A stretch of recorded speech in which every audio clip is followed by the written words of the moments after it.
মুসলমান আছে মসজিদে নামাজ পড়তে যাওয়ার সময় দেখবেন সবচাইতে নোংরা কাপড়টা পড়ে যায়। আল্লাহ পাক শোনাচ্ছে ইয়া বানি আদামা খুদু জিনাতাকুম ইনদা কুল্লি মাসজিদ কুলু ওয়াশরাবু ওয়ালা তুসরিফু ইন্নাহু লা ইউহিব্বুল মুসরিফিন। 8 পারা সূরা আরাফের 31 নম্বর আয়াতে একদম প্রথম লাইন থেকে আল্লাহ পাক শোনাচ্ছে ইয়া বানি আদামা খুদু জিনাতাকুম ইনদা কুল্লি মাসজিদ। ও আদমের সন্তানেরা, তোমরা যখন সিজদায় যাবে, আল্লাহর সামনে দাঁড়াবে, মসজিদে যখন নামাজের জন্য প্রিপারেশন নেবে, নামাজের নিকটবর্তী হবে, সবচাইতে উত্তম পোশাকটা তুমি পরবে। মাথার টুপিটা যেন পরিষ্কার পরিচ্ছন্ন হয়, জামাটা যেন পরিষ্কার পরিচ্ছন্ন হয়, কাপড়টা যেন পরিষ্কার পরিচ্ছন্ন হয়। মহিলাদের অভ্যাস আছে শাড়ি পরে নামাজ পড়া, আছে তো? জোরে বলেন। কোন মেয়ে যদি শুধু শাড়ি পরে নামাজ পড়ে কখনো তার নামাজ হবে না। কারণ একটা মেয়ে ছেলে যদি অন্ধকার রুমে নামাজ পড়ে, সেখানে শুধু মুখ ফেসটুকু খোলা রাখতে পারবে, 2 হাতের কবজিটুকু খোলা রাখতে পারবে, পায়ের পাতাটুকু খোলা রাখতে পারবে। কোন মেয়ে ছেলে যখন নামাজে দাঁড়াবে শুধু ফেস মুখমণ্ডল ছাড়া, 2 হাতের কবজি ছাড়া, পায়ের পাতা ছাড়া অন্য অংশ যদি খুলে রাখে, সতর ঢাকা নামাজের মধ্যে ফরজ তরক করলো, তার নামাজ কবুল। জোরে বলেন হবে না। এবার বলুন, শুধু যদি শাড়ি পরে কোনো ওড়না না নেয়, ফুল হাতা ব্লাউজ ব্যবহার যদি না করে, কোনো মেয়ে ছেলে শাড়ি পরে নামাজ যদি পড়ে, সেজদায় যদি চলে যায়, হাতের কাপড়ের অংশটা সরে যাবে, মাথার চুলের অংশটা খুলে যাবে, পায়ের উপর থেকে কিছু কাপড়টা সরে যাবে, উনি ভাবছেন নামাজ পড়ছে কিন্তু নামাজ কবুল। জোরে বলো।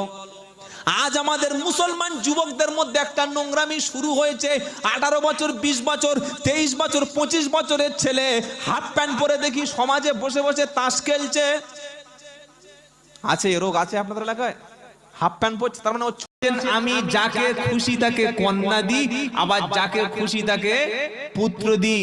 25 নম্বর পারা 7 নম্বর পৃষ্ঠা 13 নম্বর লাইনের 49 নম্বর আয়াত, ইয়াগাবু লিমাই ইয়াশাউ ইনাসা ওয়া ইয়াগাবু লিমাই ইয়াশাউ দুকুর আও ইউজাউবিজুহুম দুকুরানা ওয়া ইনাসা ওয়া ইয়াজআলু মাই ইয়াশাউ আকিমা।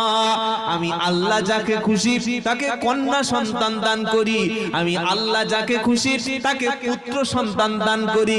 প্রথমে আল্লাহ মেয়ে ছেলেদের কথা বলেছে, অধিকাংশ উলামা বলেছেন যার কন্যা সন্তান হয় তার ভাগ্যটা অনেক ভালো।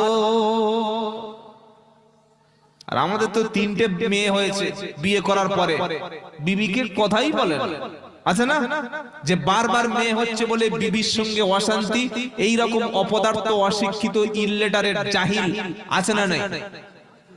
মেয়ে হচ্ছে বারবার, স্ত্রীর সঙ্গে কথা বন্ধ করেছে।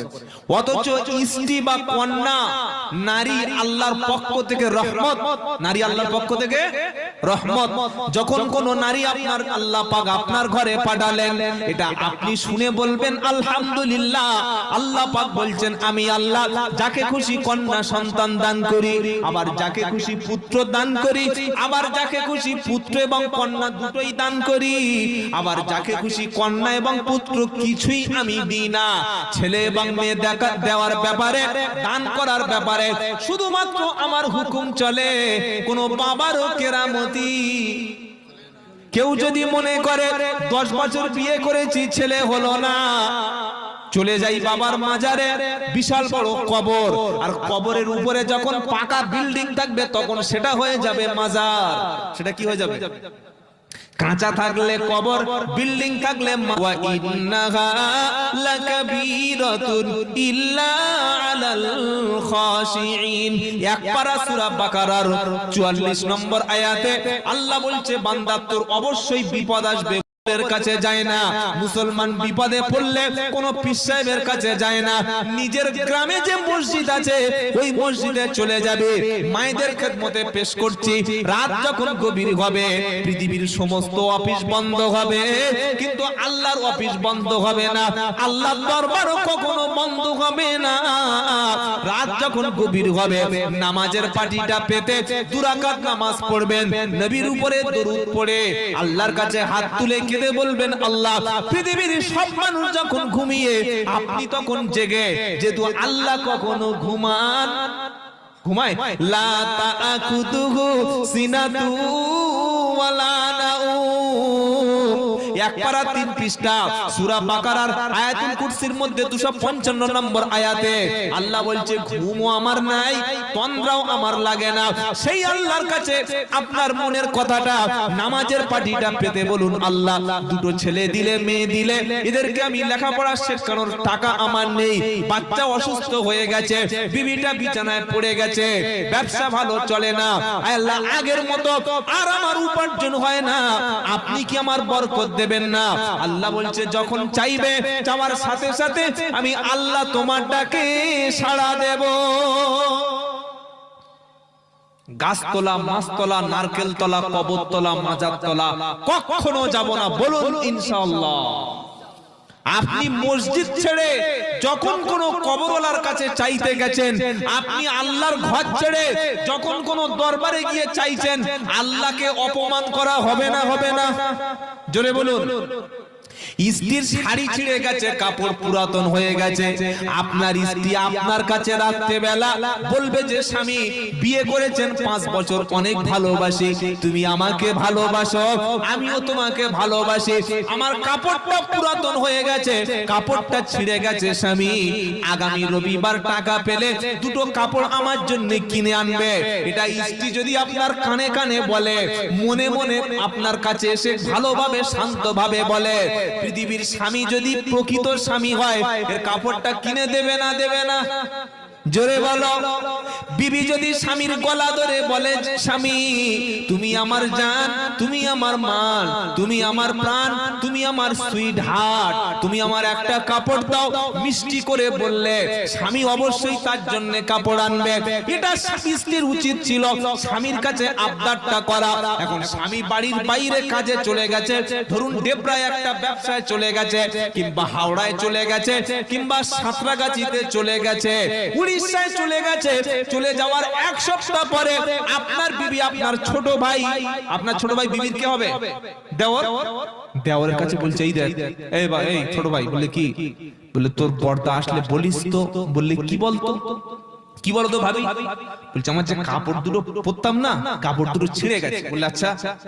তো বললে তোর দাদাকে বলবি আসলে যে তোর দাদা যেন আমাকে 2টো কাপড় কিনে দেয়। এবার বলুন, আপনি 1 সপ্তাহ বা 1 মাস পরে বাড়ি এসেছেন, আপনার ছোট ভাই বলছে, ও বড়দা, বললে কি?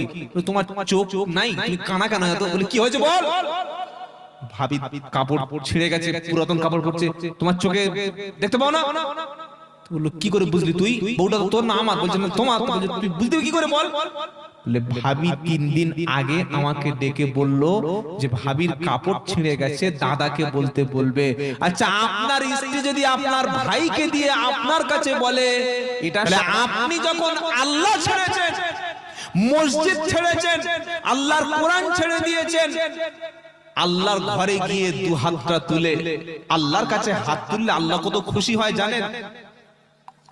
এই জন্য তো বাচ্চাদের প্রথমে বক্তব্য শেখানো দরকার, এই জন্য তো আপনার ছেলেকে দিন শিক্ষা দেওয়া দরকার। আপনার ছেলেকে শিক্ষা দেবেন, বাবা যখন যেটা প্রয়োজন ডাইরেক্ট আল্লাহকে বলবে। এই শিক্ষা কে দেবে? বাপ মা। রাত্রেবেলা বান্দা আল্লাহর কাছে হাত তুলে বলছে, আল্লাহ আমি ইচ্ছা করলে সব জায়গায় যেতে পারতাম, কিন্তু কার কাছে যাব? যার কাছে চাইবো সে তো মরা, সে তো শুনতে পায় না।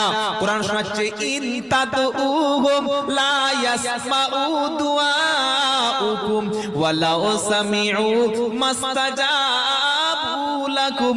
আল্লাহ পাক সূরা ফাতিরের মধ্যে 22 পারার 14 নম্বর আয়াতে শুনিয়ে দিচ্ছে, বান্দা শুনে রাখো, যদি তুমি আল্লাহ ছাড়া অন্য কারোর কাছে চাও, আল্লাহ ছাড়া তুমি যদি কোনো কবরওয়ালার কাছে যাও, লা তাসমাউ দুআউকুম, তোমার দোয়া সে কখনো শুনবে না, শুনবে না, তোমার প্রার্থনা কখনো শুনবে না।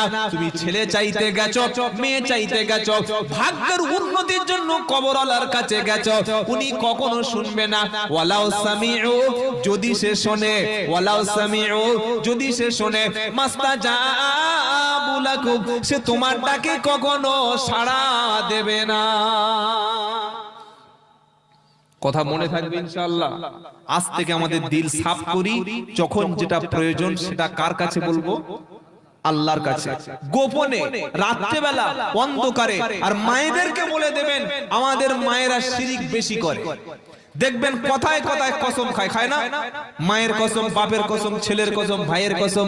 নবী বললেন, মান হালাফা বিগাইরিল্লাহ ফাকাদ আশরাক, আল্লাহ ছাড়া অন্য কারোর নামে যদি কেউ শপথ করে সে মুশরিক হয়ে যায়।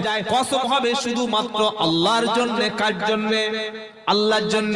কেউ যদি বলে মায়ের কসম, কেউ যদি বলে বাপের কসম, কেউ যদি বলে ভাইয়ের কসম, বলার সাথে সাথে ঈমান থেকে খারিজ হয়ে যাবে। কারণ আল্লাহ ছাড়া অন্য কারোর নামে শপথ করা যাবে না।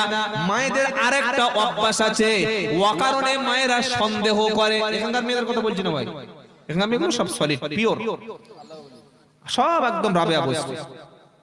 অকারণে সন্দেহ করে।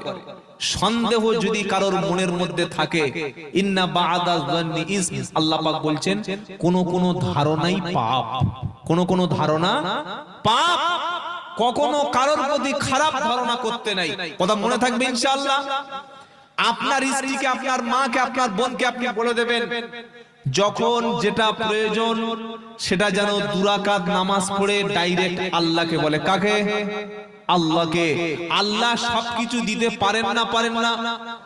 আপনার বিয়ে হচ্ছে না তো, এই ছেলেদের বিয়ে হচ্ছে না তো, মেয়ের বিয়ে হচ্ছে না তো, একবার আল্লাহর কাছে হাত তুলে বলুন, আল্লাহ ও খলাকনাকুম আজওয়াজা, আপনি তো পৃথিবীতে জোড়ায় জোড়ায় বানিয়েছেন আল্লাহ, তো আমার মেয়েটার জন্য একটা স্বামীর ব্যবস্থা করুন না।